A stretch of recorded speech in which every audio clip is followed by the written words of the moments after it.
Ok, merci Seigneur.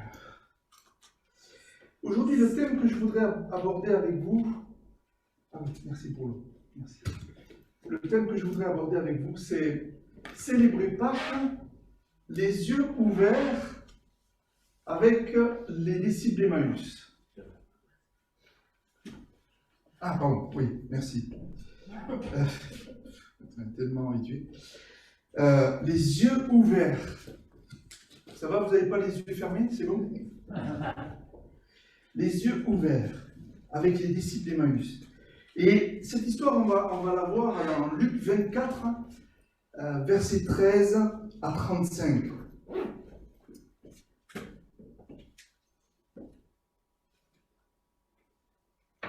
Mais dans un premier temps, on va faire une petite introduction et imaginez prendre conscience pour la toute première fois que Jésus est ressuscité. Imaginez-vous un petit peu aujourd'hui, on le sait. C'est devenu comme une habitude. Mais souvent, on sait que les habitudes, on oublie l'essentiel. Et imaginons-nous, prenons conscience pour la première fois que Jésus est ressuscité. Imaginez.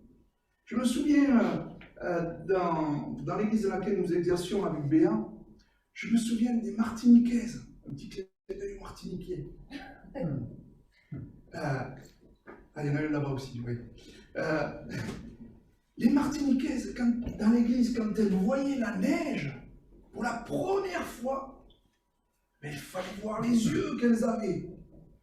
Les yeux étaient grands ouverts et waouh, je peux voir la neige de mes propres yeux. Elles avaient entendu parler que c'était merveilleux, mais dès qu'elles ont vu la neige, sur Toulouse, elles étaient waouh, ébahies. Oui, parce qu'en Martinique, il n'y a pas. Hein, ça n'existe pas la neige. Oui. J'ai d'accord. Mais elles étaient émerveillées. Quand elles touchaient la neige en plus là. Alors imaginez les disciples d'Emmaüs, les yeux grands ouverts.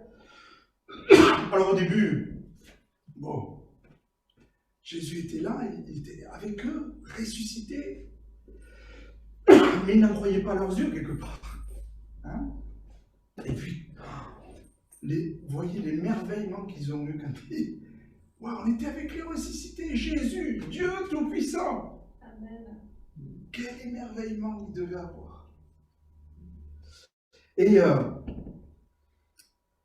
pour nous qui connaissons ce message depuis des années, est-ce que cela nous fait quelque chose encore aujourd'hui? Dieu est ressuscité. Ouais, super. Ou alors, wow, Dieu est ressuscité. Amen. Il est ressuscité. Il a pris ma place à la croix. Il est vraiment ressuscité. Même la mort ne peut pas le retenir. Amen. Parce que c'est le Dieu Tout-Puissant. Alléluia. Mais essayons de revivre ensemble ici l'expérience de ces deux disciples d'Emmaüs qui pour la toute première fois vont voir que Jésus était ressuscité. Et le récit se déroule le dimanche, tôt le matin. Des femmes se rendent au tombeau de Jésus. Des femmes. Petit clin d'œil. Qu'elles retrouvent vide, ce tombeau. Deux anges leur apparaissent et leur annoncent que Jésus est vivant. Les femmes s'empressent d'annoncer cette nouvelle aux disciples. Mais ces derniers ont du mal à y croire. Pierre court au tombeau et constate à son tour l'absence de Jésus. Il est étonné, mais il n'était pas convaincu. Ah, peut-être que c'est quelqu'un qui l'a... Voilà, ils ont roulé la pierre de quelques tonnes. Ils l'ont roulé et puis, bon, les soldats sont morts, étaient en train de dormir. Bon, vous savez que les soldats, quand ils dorment, je crois que c'est Hervé qui l'avait dit, ils avaient une bonne punition, hein, c'est-à-dire qu'on les tuait. Donc, bon, c'est un peu ambigu, quoi, cette histoire. Mais il était étonné, mais pas convaincu, quoi. Oui, quelqu'un l'a fait sortir, bon, voilà. Et puis, la suite du déroulement de ce dimanche nous est racontée en Luc, chapitre 24, versets 13 à 35.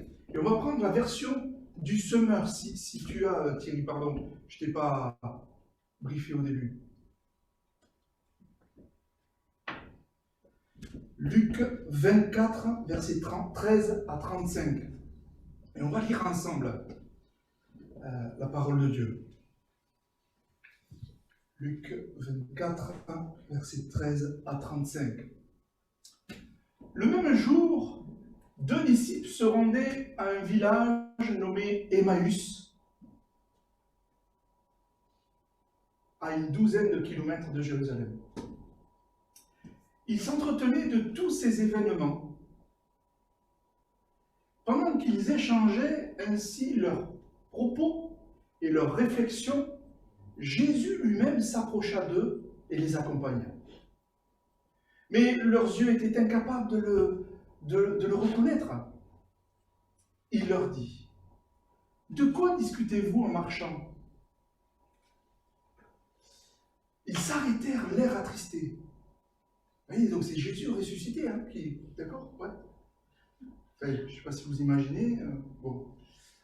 L'un d'eux, nommé Cléopas, lui répondit, « Es-tu le seul parmi ceux qui séjournent à Jérusalem, qui ne sachent pas ce qui s'y est passé ces jours-ci? Mais tu es... » Pardon, ça c'est moi qui l'ai relu. Mais... Quoi donc? Leur demanda-t-il. L'humour du Seigneur. Hein? Ce qui est arrivé à Jésus de Nazareth.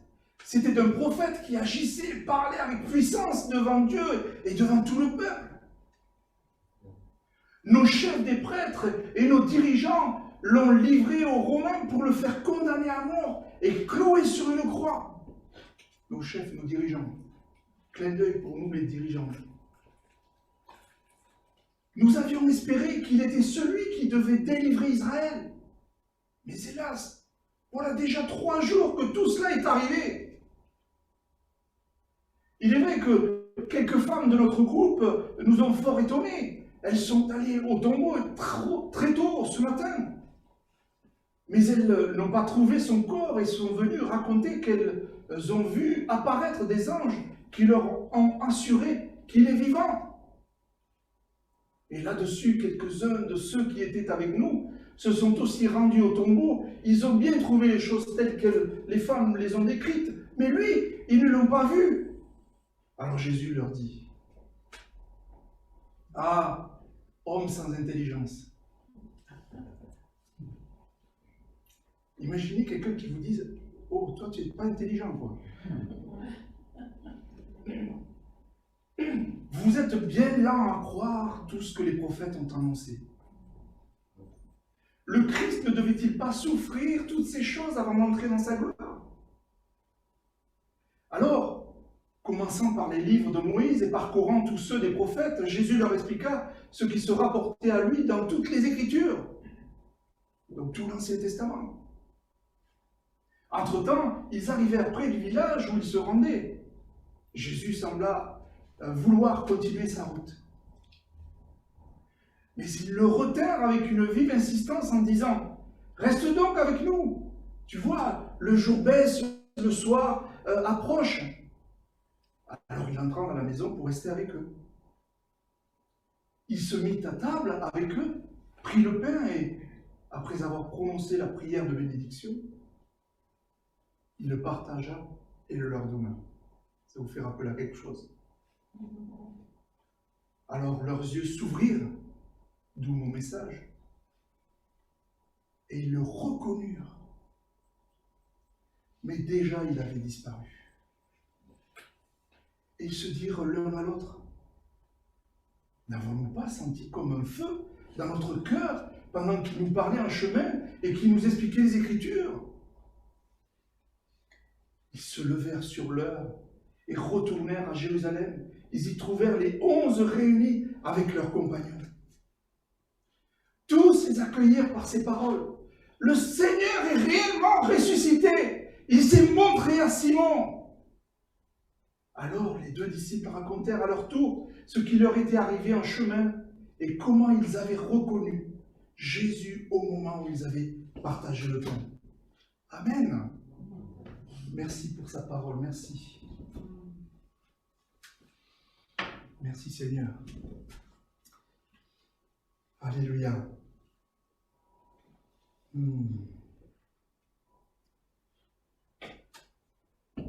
Luc situe le récit des disciples d'Emmaüs dans un cadre bien précis.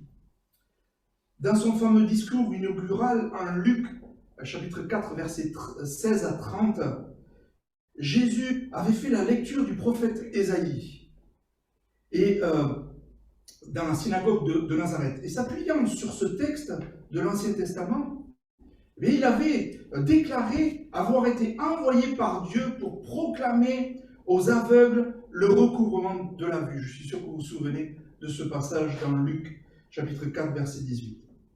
Et or, au fil du texte, le lecteur de l'Évangile a pris conscience que Jésus ne guérissait pas seulement des aveugles sur le plan physique, mais aussi et surtout des aveugles sur le plan spirituel.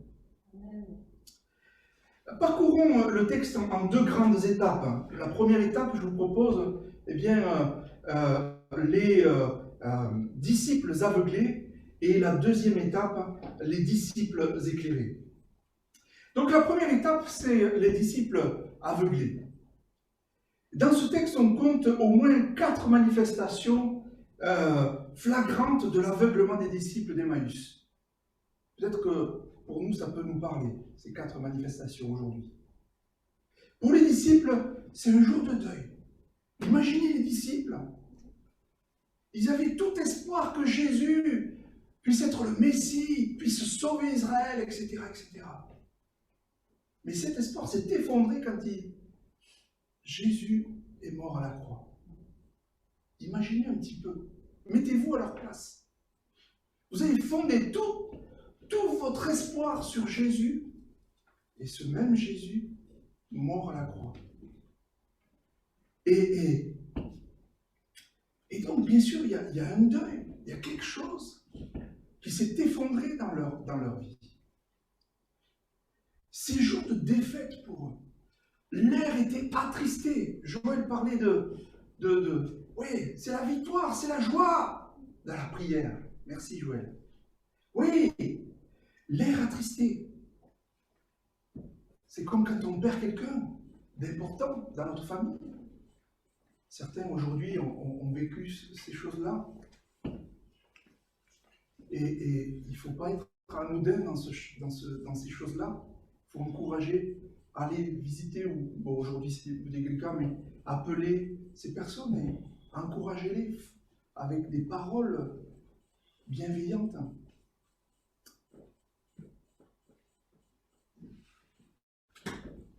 Que savons-nous qu'ils ne savaient pas à l'époque? Nous savons que celui qui peut changer leur tristesse en joie est à leur côté. Aujourd'hui, on vit des choses difficiles. Le Covid, ce n'est pas évident. Mais la parole nous dit qu'il est à notre côté. Et même, elle va plus loin, il est en nous. Nous sommes le temple de Dieu. Bon, ça ne veut pas dire qu'il faut on est les super-héros, etc. Non. Ça veut dire qu'il faut garder notre âme au niveau spirituel. Il faut le protéger chaque jour. Non seulement les disciples sont tristes, mais à ce moment-là, ils croient halluciner. Non pas qu'ils aient vu un revenant, ça aurait été normal. Leur choc tient au fait qu'il est absolument inconcevable que qui que ce soit ne soit pas au courant de ce qui s'est passé quelques jours plus tôt. C'est pas parce qu'il était revenu, mais juste quelque part, parce qu'il ne se rappelait pas de ce qui s'est passé un peu plus tôt. Un peu comme si l'on se rendait au bureau à New York. Imaginez, vous habitez New York. Bon, on a Yann là qui a été, voilà, qui a touché un petit peu, peut-être ça va te parler davantage. Imaginez, vous êtes au vous travaillez sur New York, au bureau, et le 12 septembre 2001, le lendemain des attentats, sans avoir la moindre idée de ce qui est arrivé la veille, comme si de rien n'était.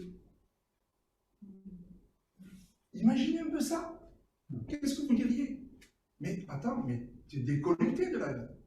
Le 11 septembre, il s'est passé un truc, mais énorme. Et au verset 18, l'un d'eux, nommé Cléopas, lui répondit: es-tu le seul parmi ceux qui séjournent à Jérusalem qui ne sachent pas ce qui s'est passé ces jours-ci? Verset 19, quoi donc, leur demanda-t-il. Ce qui est arrivé à Jésus de Nazareth, c'était un prophète qui agissait et parlait avec puissance devant Dieu et devant tout le peuple. Nos chefs des prêtres et nos dirigeants l'ont livré aux Romains pour le faire condamner à mort et clouer sur une croix.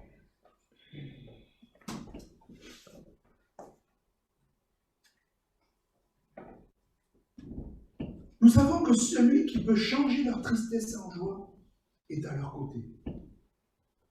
La deuxième manifestation flagrante de l'aveuglement des disciples d'Emmaüs. Pour les disciples, Jésus est le seul à ne pas savoir ce qui s'est produit à Jérusalem. Qu'est-ce que nous savons qu'ils ignorent aujourd'hui? Nous savons que Jésus est le seul à vraiment savoir ce qui s'est produit. Non seulement il le sait intellectuellement, mais il le sait par expérience personnelle. Sa connaissance de la crucifixion n'a rien à voir avec la leur, avec la nôtre. Eux n'en été que des spectateurs. Nous savons que Jésus est le seul à vraiment savoir ce qui s'est produit. Troisième manifestation flagrante de l'aveuglement des disciples d'Emmaüs. Pour les disciples, la crucifixion de Jésus a éliminé tout espoir de l'espérance, de délivrance. Verset 21. Nous avions espéré qu'il était celui qui devait délivrer Israël. Mais hélas, voilà déjà 3 jours que tout cela est arrivé. Ici, le lecteur se régale parce qu'il en sait plus que les disciples d'Emmaüs. Nous, on en sait plus qu'eux. Donc c'est facile quelque part pour nous par rapport à cette histoire. Mais n'oubliez pas ce que je vous ai dit au tout départ. Est-ce que nous-mêmes, quelquefois,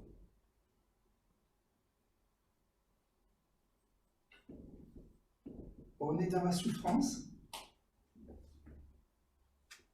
on ne voit plus peut-être le Seigneur à nos côtés, en nous, on en oublie l'essentiel, on oublie de regarder à Jésus,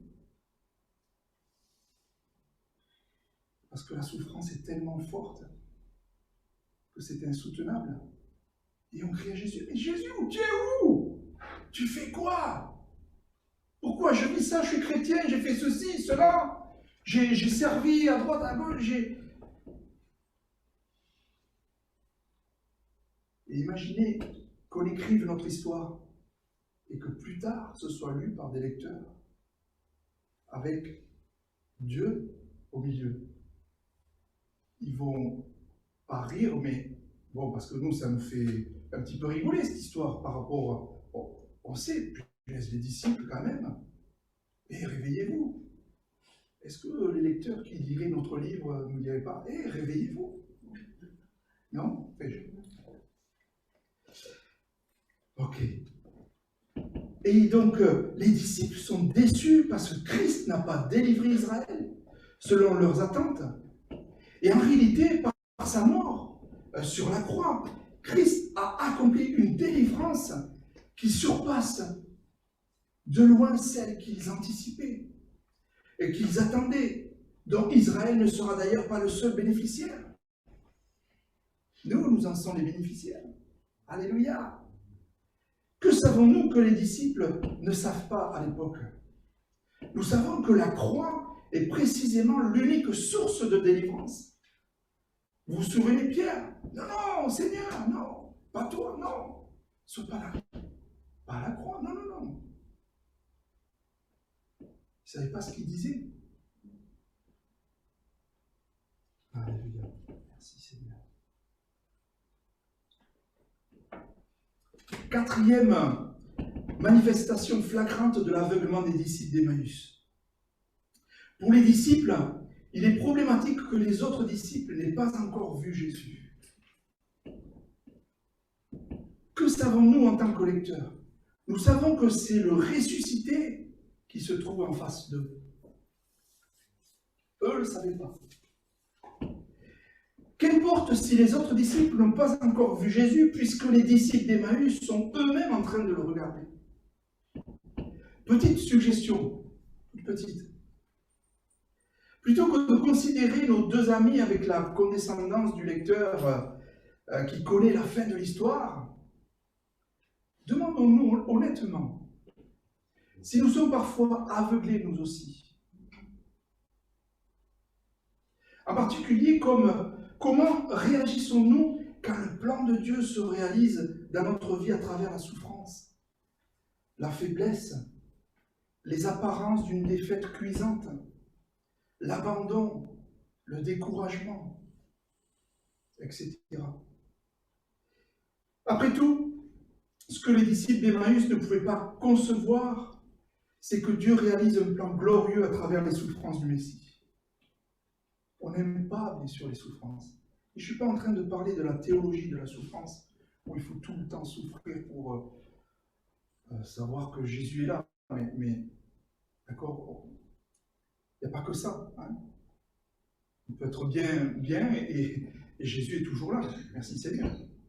Hein. Et quelquefois, la souffrance nous apprend des choses sur nos vies, sur nous-mêmes. Peut-être qu'on s'est enorgueilli, etc. Peut-être qu'on n'a rien fait. Hein. On va appeler de Job. Hein, les amis de Job. Ouais, tu as fait ceci, cela, tu as péché. Blablabla. Ne tombons pas dans le...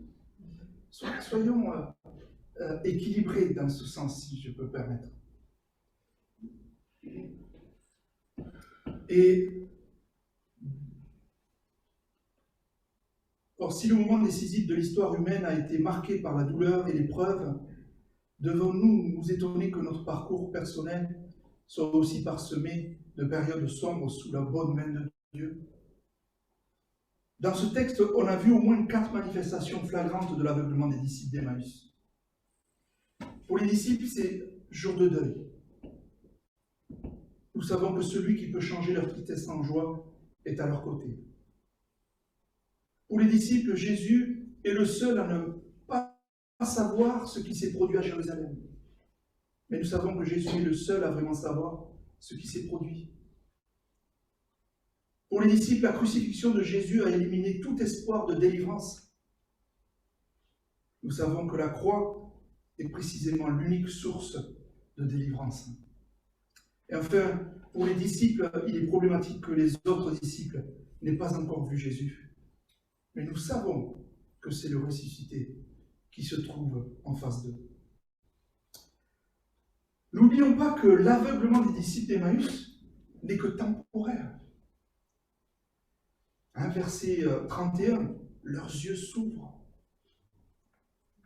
Peut-être nous aussi, quelquefois, quand nous sommes aveuglés, nous ne le sommes pas toute notre vie, merci Seigneur. Mais nous avons les yeux ouverts quand quelquefois on sort de la souffrance, peut-être. Il me semble pour moi en tout cas.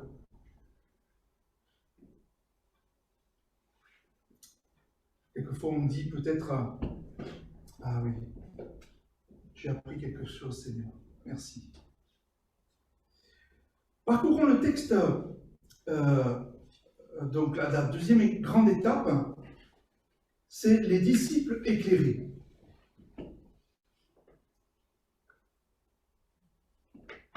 On a vu la première grande étape, c'est les disciples aveuglés, maintenant les disciples éclairés. Par la résurrection, Dieu a ouvert les yeux des disciples et il veut ouvrir nos yeux aujourd'hui sur 2 réalités extraordinaires. La première, c'est que le Messie devait souffrir avant d'entrer dans sa gloire. Et la seconde, c'est que tout l'Ancien Testament annonçait le Messie, Jésus. Donc le premier point, c'est le Messie devait souffrir avant d'entrer dans sa gloire. Par définition, la résurrection est une seconde étape. Elle est le passage d'un état à un autre. Et Anthony a mis sur Facebook, etc., Pâques avec un S, ça signifie passage. Il écrit donc, je ne vais pas le déranger de trop. Voilà. Donc, c'est le passage d'un état à un autre, de la mort à la vie. Jésus est ressuscité d'entre les morts. Luc met en avant une séquence qui comporte deux étapes. D'abord les souffrances, puis la gloire. Et au verset 26, Jésus déclare, « Le Messie ne devait-il pas souffrir toutes ces choses avant d'entrer dans sa gloire ?» Et parler de la résurrection, c'est forcément parler de la croix. Puisque Jésus n'est pas ressuscité d'entre les vivants. Il est ressuscité d'entre les morts. Il y a trois renvois à la croix dans Luc 24. Le premier, c'est d'abord au verset 18 à 20. L'accent porte sur ce qui s'est passé quelques jours plus tôt. Les chefs des prêtres et les dirigeants juifs ont livré Jésus aux Romains pour le faire condamner à mort et clouer sur une croix. Le supplice le plus mauvais chez les Romains à l'époque. Ensuite, le deuxième renvoi à la croix dans Luc 24, c'est au verset 21, il est question du troisième jour ou des 3 jours. Voilà déjà 3 jours que tout cela est arrivé, ou plus littéralement dans la Nouvelle Bible seconde, c'est aujourd'hui le 3e jour depuis que ces événements se sont produits. 3e après quoi? 3e après le jour de la crucifixion, qui sert de point de référence.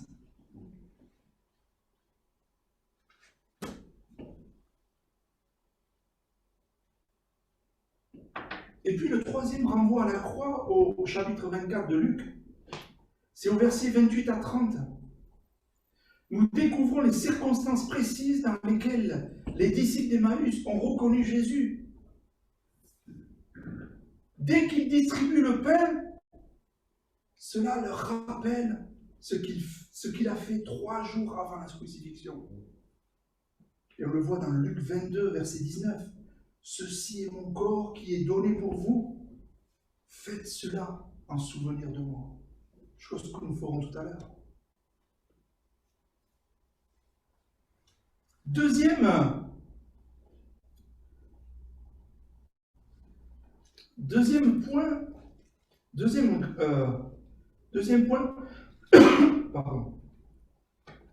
réalité, la première, c'est le Messie devait souffrir avant d'entrer dans sa gloire. La deuxième réalité, c'est que tout l'Ancien Testament annonçait le Messie.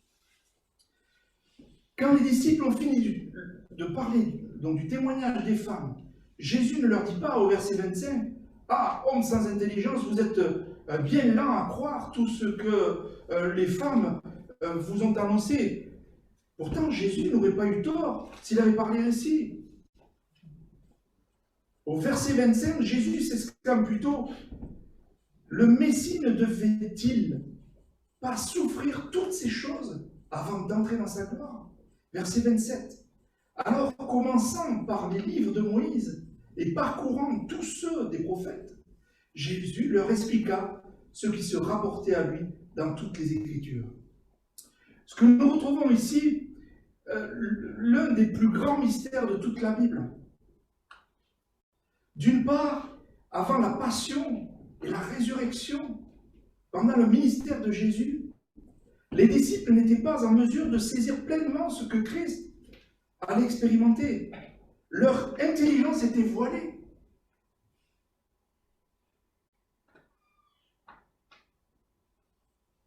Les prédictions de Jésus concernant sa propre mort leur restaient cachées. D'autre part, tout était déjà annoncé dans l'Ancien Testament, tout était écrit. Les souffrances comme la gloire du Messie. Pour que nos yeux s'ouvrent, il faut le déclic. Les disciples d'Emmaüs l'ont vécu quand ils ont saisi deux choses. La première, c'est l'Ancien Testament annonçait un Messie souffrant. La deuxième, c'est Jésus et ce Messie souffrant qui est maintenant ressuscité. En un mot, le ressuscité a enseigné aux disciples comment bien lire l'Ancien Testament. Il ne suffit pas de voir dans l'Écriture uniquement de bons exemples à suivre et de mauvais exemples à ne pas reproduire. Dans l'Ancien Testament, regardons Jésus. Jésus, le Messie qui est annoncé. Alléluia. L'Ancien Testament est surtout une annonce de celui qui vient, le Messie sauveur. Lisons-nous l'Ancien Testament avec un tel point focal. Il existe une manière de le savoir. Quand Jésus disparaît de la scène, les deux disciples se disent l'un à l'autre, verset 32, « N'avons-nous pas senti comme un feu dans notre cœur pendant qu'il nous parlait en chemin et qu'il nous expliquait les Écritures?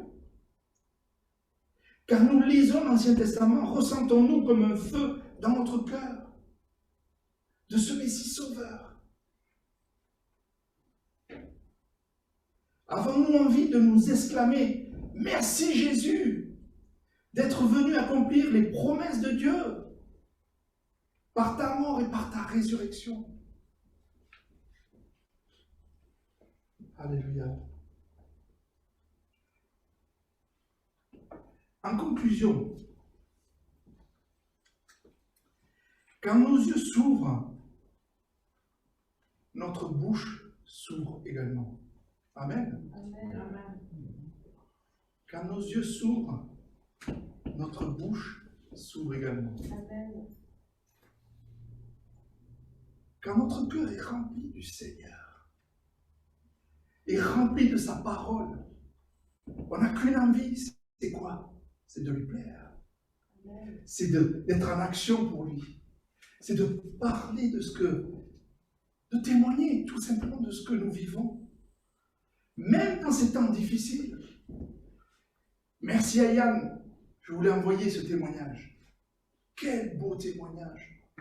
Pendant la Covid, Gédéon qui va parler, et cette personne s'ouvre. Waouh! Et le Seigneur rentre en lui. Il a reçu le Seigneur dans sa vie. Ça a pris je ne sais pas combien de temps. Peut-être 10 minutes, un quart d'heure, je ne sais pas. Qu'est-ce que c'est pour nous dans notre vie? Si l'Esprit nous met à cœur de parler à une personne, à un collègue, à un ami, au voisin, etc. Demandez à l'Esprit de vous diriger. Demandez à l'Esprit d'avoir les mots justes pour pouvoir témoigner. Pas enseigner encore. Ils ne connaissent pas. Mais à témoigner simplement de ce que le Seigneur fait. À poser les bonnes questions. Et vous en avez dans le mail que je vous ai envoyé de ce frère de Gédéon.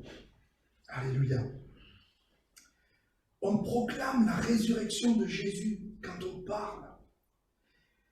Les disciples d'Emmaüs sont arrivés à Jérusalem, ils ont retrouvé les 11 qui leur ont dit que le Seigneur est vraiment ressuscité. Il s'est montré à Simon, verset 34, et les deux disciples d'Emmaüs ont fait la même chose.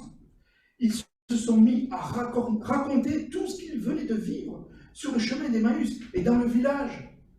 Racontons, frères et sœurs, ce que nous vivons. Le mercredi soir, on a des beaux témoignages. Dieu, le Seigneur est vivant, Jésus est ressuscité et il agit encore aujourd'hui. Alléluia. Et donc nous avons des témoignages fantastiques de ce que Dieu fait. Ne vous privez pas de les raconter, frères et sœurs. Amen. Si vous avez envie de le dire le dimanche, venez me voir. On va avoir une place pour vous. Parce que ça nous encourage, ça nous fortifie dans notre foi. Amen. Alléluia. Amen, merci Seigneur. Et donc, les disciples ont raconté, ont témoigné de ce qu'ils avaient reconnu Jésus au moment précis où Jésus a partagé le pain. Ils se sont rappelés 3 jours avant la mort, 3 jours avant la résurrection, que Jésus a partagé le pain avec eux. Proclamons à notre tour que Jésus est ressuscité, parce que nos amis ont autant besoin que nous d'entendre cette bonne nouvelle. Alors bien évidemment, il faut pas raconter les choses comme ça, évidemment, hein, mais ouais, il faut être sage. Hein, tu as péché, tu n'es pas intelligent. Vous vous rappelez ce que Jésus a dit, hein? Non, ça, race de vipères, enfin bon. Faisons attention à nos messages. Hein, soyons équilibrés aussi. Alléluia. Alors c'est vrai que tous ne verront pas les choses comme nous. Mais Dieu ouvrira les yeux de certains dans notre entourage. Et c'est la raison pour laquelle nous voulons proclamer qu'il est ressuscité. Ouvrons nos yeux et voyons comment Dieu nous transforme par sa gloire à tout moment de notre vie. Que notre aveuglement spirituel laisse place à une vue éclairée par l'Esprit.